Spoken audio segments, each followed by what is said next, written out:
All right, so get this. Picture a world, like on the brink, you know. Yeah. It's 1917, World Yeah. War I, raging across Europe and the United States, clinging to neutrality, Yeah. about to get a telegram that changes everything. We're Hmm. talking a single message Oh. that helped drag America into the Great War. Wow. Talk about a historical butterfly effect, huh? Yeah. Today, we're diving deep into the story of the Zimmerman telegram. It really is a remarkable illustration, isn't it, of how a single communication, a single piece of paper can have such far-reaching consequences. But what's often overlooked is the context leading up to it. The relationship between the United States and Germany was already on thin ice. Okay, so set the stage for us. Right. What was the state of U.S.-German relations before this fateful telegram? Well, you have to remember that President Woodrow Wilson, he was deeply committed to American neutrality. He believed that the U.S. should stay out of European entanglements. However, Germany's actions at sea were making that neutrality increasingly difficult to maintain. You're talking about their submarine warfare. I remember reading about it, but how exactly did that put a strain on the relationship? It was Germany's policy of unrestricted submarine warfare that really inflamed tensions. Essentially, they were attacking any ship, merchant or passenger, that they suspected of aiding their enemies, even those in neutral waters. And wasn't that considered a violation of international law at the time? Absolutely. It directly challenged American principles of freedom of the seas and the safety of non-combatants. So it wasn't just the fact that they were using submarines, it was this unrestricted targeting that was the problem. Precisely. And the most infamous example of this, of course, is the sinking of the Lusitania in 1915. Right, the British ocean liner. That was a turning point, wasn't it? It was a horrific tragedy. The Lusitania was torpedoed by a German U-boat off the coast of Ireland, resulting in the deaths of over 1,100 people, including 128 Americans. I can't imagine the outrage in the U.S. when news of that hit. It was immense. Public opinion turned sharply against Germany. And even President Wilson, dedicated as he was to neutrality, had to issue a strongly worded protest. This event really underscored the volatility of the situation and how quickly public opinion could shift. So you've got this outrage over the Lusitania, and then what else? What other factors were straining U.S.-German relations? Another significant point of contention was U.S. trade with the Allies. While officially neutral, the U.S. was providing substantial economic support to Great Britain and France, everything from food and supplies to munitions. Germany was not happy about this. Not at all. They viewed it as a breach of neutrality, arguing that the U.S. was effectively aiding their enemies. They protested vigorously and even threatened to target these supply ships with their submarines. That must put President Wilson in a tough spot, trying to maintain neutrality while also supporting the Allies. A delicate balancing act. And as the war dragged on, anti-German sentiment in the U.S. continued to grow. This was fueled by reports of German atrocities in Belgium, as well as by the increasingly aggressive tone of German diplomacy. So by 1917, things were already pretty tense between the U.S. and Germany, even before the Zimmerman telegram came into play. Absolutely. The relationship was fraught with tension, suspicion, and a growing sense of animosity. The stage was set for dramatic confrontation, and the Zimmerman telegram would provide the spark. Okay, so let's talk about this telegram. I mean, it's become almost legendary, like a symbol of wartime intrigue, espionage. But before we get into the details of its contents, can you give us some background? Who sent it, and what was its purpose? The telegram was sent on January 16, 1917, by Arthur Zimmermann, he was the German foreign minister, to Heinrich von Eckert, the German ambassador to Mexico. And what exactly did Germany hope to achieve with this communication? Seems like a long shot. Trying to involve Mexico in a war against the United States. It was a gamble, a desperate one, driven by the growing realization that Germany was facing a potential stalemate in Europe. They were running low on resources, and the entry of the United States into the war on the side of the Allies would be disastrous for them. So they were trying to create a diversion, a problem for the U.S. to deal with closer to home. Exactly. The idea was that if the U.S. declared war on Germany, Mexico would attack the United States from the south, tying up American troops and preventing them from being sent to Europe. And to persuade Mexico to get involved in this incredibly risky plan, Germany offered them quite a tempting incentive. They did indeed. They proposed that in return for their support, Germany would help Mexico reclaim territories they had lost to the United States in the Mexican-American War of the 1840s. Wow, we're talking Texas, New Mexico, and Arizona. hmm It's almost unbelievable that they thought this plan could actually work. It was a long shot, a high-stakes gamble born out of desperation. But to fully grasp the audacity of this scheme, we need to delve into the actual content of the telegram. All right, let's hear it. What exactly did this infamous Zimmerman telegram say? Well, the telegram itself was a coded message, but once deciphered by British intelligence, it laid out Germany's plan in stark terms. I have a copy of the decoded text right here. It begins. We intend to begin on the 1st of February unrestricted submarine warfare. Oh, wow. We shall endeavor to keep the United States neutral. In the event of this not succeeding, Oh. we make Mexico a proposal of alliance. Okay, so right off the bat, they're acknowledging that this unrestricted submarine warfare is likely to draw the U.S. into the war. And then comes the proposal to Mexico. Exactly. It continues Hmm. on the following basis. Make war together, make peace together. We will give general financial support, and it is understood that Mexico is to reconquer the lost territory in Texas, New Mexico, and Arizona. The settlement in detail is left to you. Whoa. They really did offer to help Mexico take back those states.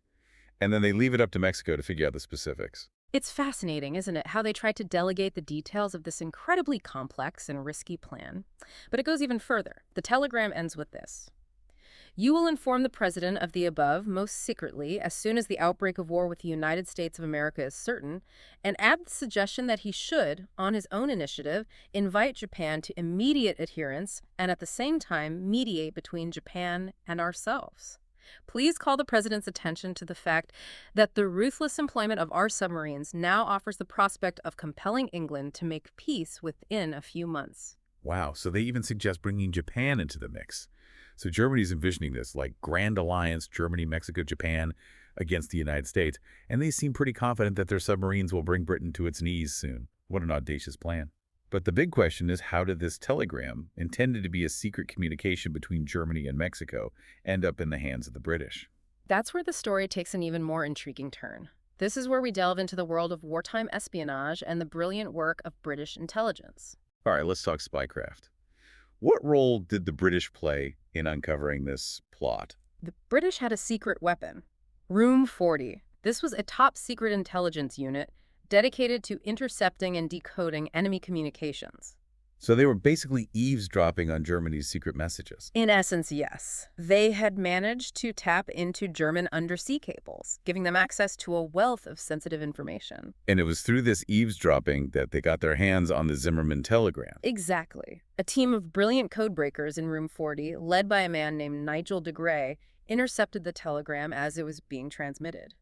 It was sent in a complex cipher, but de Grey and his team, using a combination of linguistic analysis and mathematical techniques, were able to decipher the message. I can only imagine the moment they realized what they had uncovered, a message that could potentially alter the course of the war. It must have been a heart-stopping realization, but their work wasn't over yet.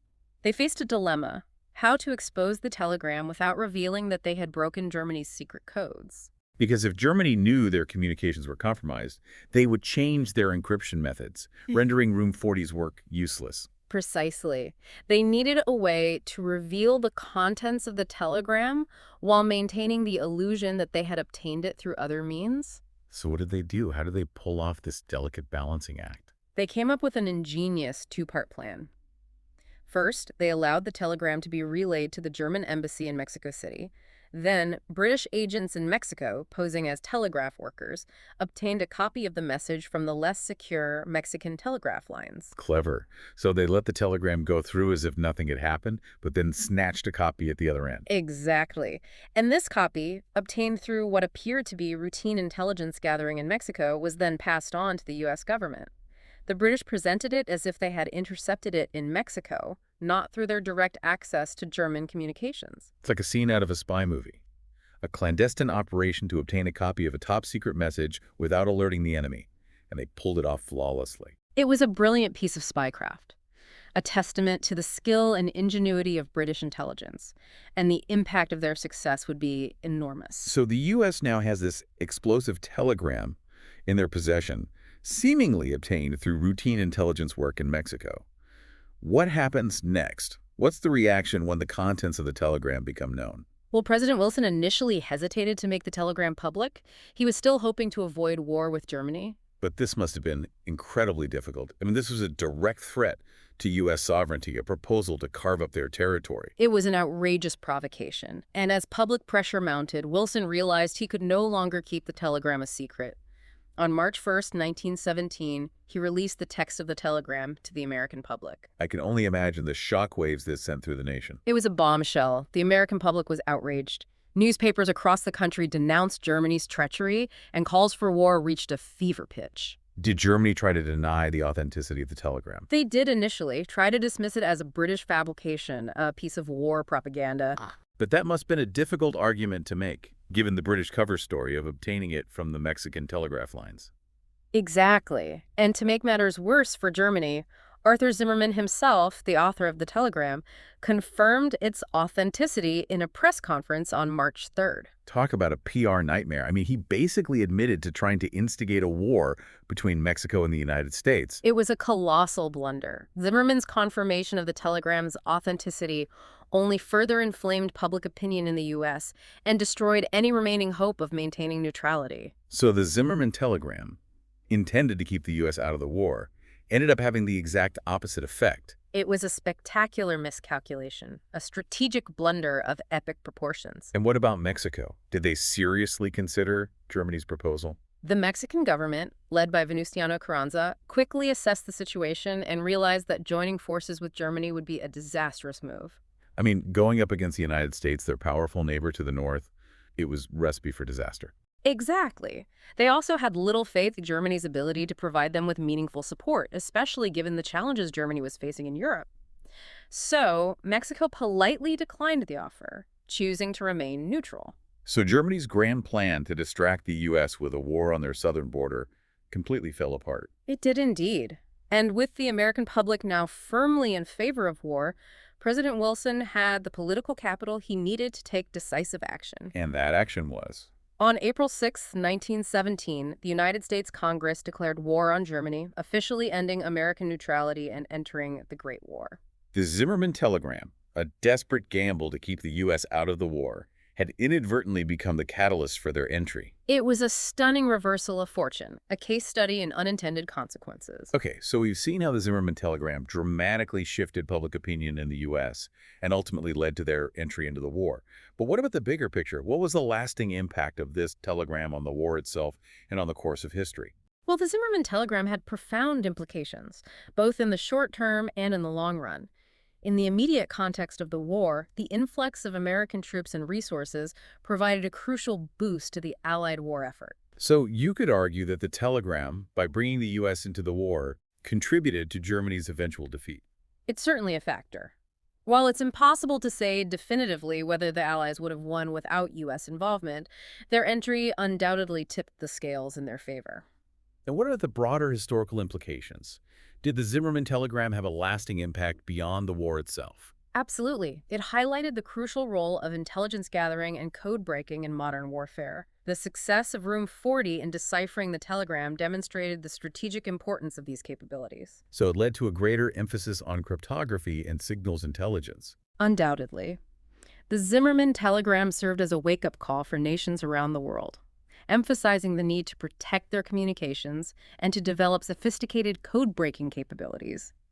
It's no coincidence that after World War I, investment in these areas skyrocketed. So the legacy of the Zimmermann telegram lives on not just in history books, but in the way governments and militaries approach communication security and intelligence gathering to this day. Exactly. It had a profound impact on the evolution of these fields, shaping the way wars are fought and information is wielded on the global stage. Okay, so we've covered the immediate consequences of the telegram, its role in bringing the U.S. into the war, and its broader impact on intelligence practices. Yeah. But I'm curious about something else. What were the long-term consequences for Germany?